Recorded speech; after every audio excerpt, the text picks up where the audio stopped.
जो हमारे त्रिकोणमितीय अनुपात होते हैं उन त्रिकोणमितीय अनुपातों के विभिन्न कोणों के लिए कोण सारणी हम कैसे बना सकते हैं। तो हम सबसे पहले जो है 0 से 4 तक काउंटिंग लिखेंगे। 0 1 2 3 4, ठीक है। 0 से 4 तक काउंटिंग लिखेंगे फर्स्ट स्टेप में। उसके बाद हम सभी को 4 से डिवाइड करेंगे।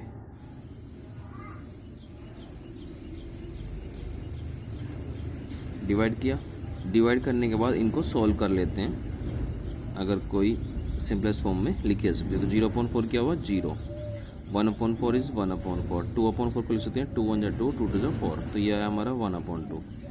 3/4 ऐसे ही रहेगा। 4/4 को लिख सकते हैं 1, चूँकि 4 1 4। पहला स्टेप था 0 से 4 तक काउंटिंग लिखी। दूसरे स्टेप में सभी को 4 से डिवाइड किया, सोल्व किया। उसके बाद थर्ड स्टेप है सभी का हम स्क्वायर रूट यानी वर्गमूल निकालेंगे। तो सभी का वर्गमूल करते हैं। 0 का रूट क्या हुआ 0, 1 का रूट होता है 1 और 4 का रूट होता है 2, तो 1/2 आया। 1 का रूट 1, 2 का रूट हम निकाल से यहाँ रखेंगे ऐसे ही √2। सेम √3 का क्या √3 और 4 का जाएगा 2, 1 का हो गया 1, ठीक है। अब हमारे ट्रिग्नोमेट्रिक जो कोण होते हैं, जो एंगल होते हैं वो होते हैं, पहला एंगल होता है 0, दूसरा एंगल होता है 30, फिर 45, 60 और 90। ये हमारे एंगल होते हैं जिनके लिए हम एंगल फाइंड करते हैं। अब जो हमने फाइंड किए ये हमारी वैल्यू हो गई साइन के लिए। तो पहली वैल्यू 0 यानी साइन 0 की वैल्यू 0 होती है। फिर साइन 30 की वैल्यू होती है 1/2, साइन 45 की वैल्यू 1/√2, साइन 60 की वैल्यू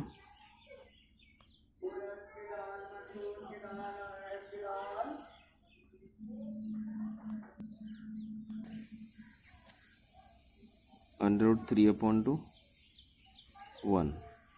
ये हमारे साइन के लिए एंगल हो गए। अब हम कोस का निकालते हैं। तो कोस का निकालने के लिए क्या करेंगे, अब जो ये तो हमारी लेफ़्ट से राइट की तरफ होगा, अब हम राइट से लेफ़्ट की तरफ वैल्यू लिखेंगे। यहाँ लिख देंगे 1, यहाँ हो जाएगा √3/2, 1/√2, 1/2 और 0। अगर हमारे दो वैल्यू ये याद हो जाएं तो हम सभी की वैल्यू आसानी से निकाल सकते हैं।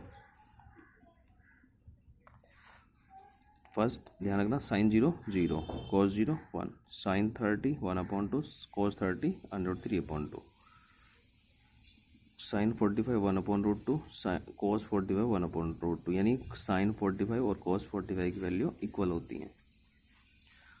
फिर साइन 60 √3/2, कॉस 60 1/√2, साइन 91 कॉस 90 0। अब हमें निकालनी होती है tan की वैल्यू, tan 0। तो tan का फॉर्मूला होता है हमारे पास साइन θ/cos θ, यानी साइन की वैल्यू को cos की वैल्यू से डिवाइड करना है। तो 0/1 0, 1/2, और ये देखो अपॉन कैसे करते हैं, पहले हम फर्स्ट नंबर लिख लेते हैं 1/√2, ठीक है।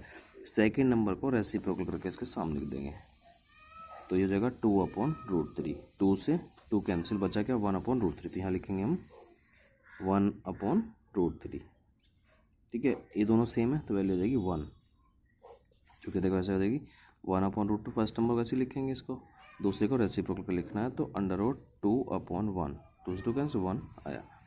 √3/2, अब इसको ऐसे लिखो 1√3/2 इंटू 2/1, 2 से 2 कैंसिल √3 बचा √3, और 1/0 होता है infinite, this is symbol of infinite. अब हम साइन cos tan निकाल ली वैल्यू। हमारे 6 रेशोज होते हैं तो हम सभी की एंगल फाइंड करेंगे।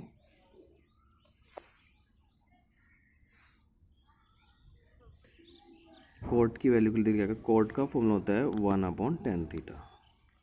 जो हमारी tan की वैल्यू होती है उसका हम रेसिप्रोकल कर देते हैं तो कोट की वैल्यू आ जाएगी। तो ये तरीका है। दूसरा तरीका, जैसे हमने tan की वैल्यू लिखी है तो हम राइट साइड से लिखना शुरू करेंगे। यहाँ लिखेंगे इनफाइनाइट, इस तरह से ये हो जाएगा √3 1 1/√3 और 0। ये हमारी कॉट की वैल्यू हो गई। इसी तरीके से अब हम लिखते हैं सेक थीटा। सेक का फॉर्म होता है 1/cos थीटा। तो कोस की जो वैल्यू होंगी उनका रेसिप्रोकल करेंगे तो हमें सेक की वैल्यू मिल जाएगी। कोस है 1 का रेसिप्रोकल क्या गया, 1/1 इज़ 1।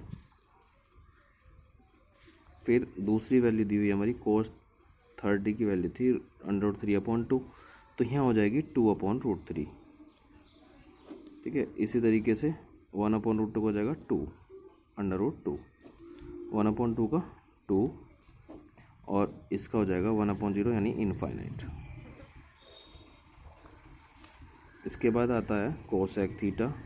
तो कोसेक किसका रेसिप्रोकल होता है, साइन का। तो कोसेक थीटा को हम लिख सकते हैं 1/sin थीटा, यानी साइन की जो वैल्यू है उसका रेसिप्रोकल कर देंगे तो हमें कोसेक की वैल्यू मिल जाएंगी। और दूसरा तरीका है इसी को राइट साइड से लिखना शुरू कर दें, यानी इनफाइनाइट 2 √2 2/√3 और 1। तो इस तरह से हमारे जो हैं 1 2 3 4 5 6 रेशोज के एंगल जो है कंप्लीट हो गए।